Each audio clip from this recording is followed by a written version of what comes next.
చిరంజీవి సినిమాని డామినేట్ చేస్తున్నాడుగా నవీన్ పోల్శెట్టి అనే విధంగా అయితే సోషల్ మీడియాలో మంచి ఆర్టికల్స్ అయితే వస్తున్నాయి. ఎందుకంటే చిరంజీవి గారిది మనశంకర్ వరప్రసాద్ గారు, అలాగే నవీన్ పోల్శెట్టి అనగనగా ఒక రాజు సినిమాలు సంక్రాంతి పోటీలు అయితే వచ్చాయన్నమాట.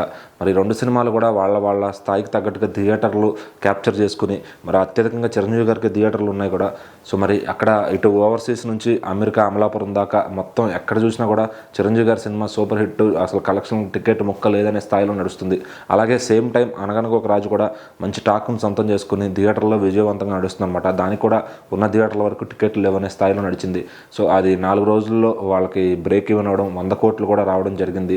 సో హీరో నవీన్ పోల్శెట్టి గారు నాకు ఫస్ట్ 100 కోట్లు గ్రాస్ ఇచ్చారు, థ్యాంక్ యూ అని చెప్పి ఆయన అయితే అభిమానులు కోరుకుని విష్ చేశారనమాట. మరి చిరంజీవి గారి సినిమా కూడా పండగ అయ్యేలోపే 300 కోట్ల దిశగా పయనిస్తూ, సో ఆ సినిమా కూడా ఇది చిరంజీవి గారి రేంజ్ అనే ఒక స్టామినా మార్క్ని క్రియేట్ చేసింది. సో మరి ఈ క్రమంలో ఒక రోజు వచ్చిందనమాట నవీన్ పోల్శెట్టి గారికి కూడా, అంటే సండే పూట ఓవర్సీస్లో నార్త్ అమెరికాలో ఈ సినిమా కలెక్షన్లు చూస్తే మనశంకర్ వరప్రసాద్ కన్నా ఎక్కువ ఉండటం విశేషం. ఎందుకంటే 560 థియేటర్లలో మనశంకర్ వరప్రసాద్ ఆడుతుంటే, సో అక్కడ $220,000 అయితే సంపాదించుకుందనమాట ఈ సినిమా. సో మరి ఇటు నవీన్ పోల్శెట్టి గారిది కూడా 500 థియేటర్లో $208,000 అయితే సంపాదించుకుంది. అంటే ఇంకొంచెం ఎక్కువ థియేటర్లు ఉంటే నవీన్ పోల్శెట్టికి ఇంకొంచెం ఎక్కువ డబ్బులు వచ్చాయి కదా అని చెప్పి చాలామంది మాట్లాడుతున్నారు. మరి చిరంజీవి గారి సినిమా అంటే అంతే, ఆపోజిట్లో ఏ హీరో ఉన్నా వాళ్ళందరూ కూడా యాంటీ ఫ్యాన్స్ అంతా వాళ్ళకే సపోర్ట్ చేస్తూ ఉంటారు. ఇలాంటి సమయాల్లో సో మరి చిరంజీవి గారు హిట్ కొట్టారంటే ఇంకా దానికి అవతల వేరే కాంపౌండ్కి నిద్ర అయితే ఉండదన్నమాట ఖచ్చితంగా.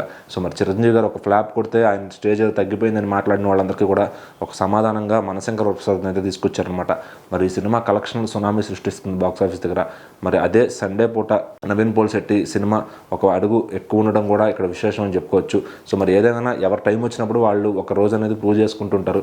మరి ఈ సినిమా నవీన్ పోల్శెట్టి గారిది అట్లీస్ట్ పండగలో ఒక రోజైనా సరే చిరంజీవి గారి సినిమాని దాటడం అనేది ఇక్కడ అందరూ గమనించవలసిన విషయం. మరి చిరంజీవి సినిమాని కూడా దాటేస్తున్నాడుగా అని ఒక మార్క్ అయితే రాస్తూ దాన్నైతే సోషల్ మీడియాలో హైలైట్ చేస్తున్నారనమాట. సో మరి ఏదేమైనా కానీ చిరంజీవి గారి రేంజ్ అయిందే, ఆయన కష్టపడి ఆయన మెట్టు ఎక్కి వచ్చి ఆ స్థాయికి వచ్చారు. సో మరి ఇప్పుడు ఈ ప్రయాణం స్టార్ట్ చేసిన నవీన్ పోల్శెట్టి గారికి వరుసగా విజయాలు, అలాగే ఓవర్సీస్లో వరుసగా 1 మిలియన్ కూడా వస్తూ ఉన్నాయి. సో మరి ఏదైనా ఈయన కూడా ఆ స్థాయికి వెళ్ళాలని మీడియా ముఖంగా చెప్తూ చిరంజీవి గారితో పాటు నా సినిమా రావడం అదృష్టం అని కూడా ఆయన చెప్పడం జరిగింది. సో మరి ఇదే అదునుగా చేసుకుని చాలామంది నెగిటివ్ చేసేదానికైతే ట్రై చేస్తూ ఉన్నారు. సో అవన్నీ హీరోలు వాళ్ళు బాగానే ఉంటారు, మరి ఎప్పటికీ ఎదవలేదు ఎవరంటే ఈ సోషల్ మీడియాలో అవి రాసుకునేవాళ్ళు అనమాట. సో మరి చూడాలి ఓవరాల్గా ఈ 2 సినిమాలు బాక్సాఫీస్ దగ్గర ఏ రేంజ్ కలెక్షన్స్తో క్లోజ్ అవుతాయని.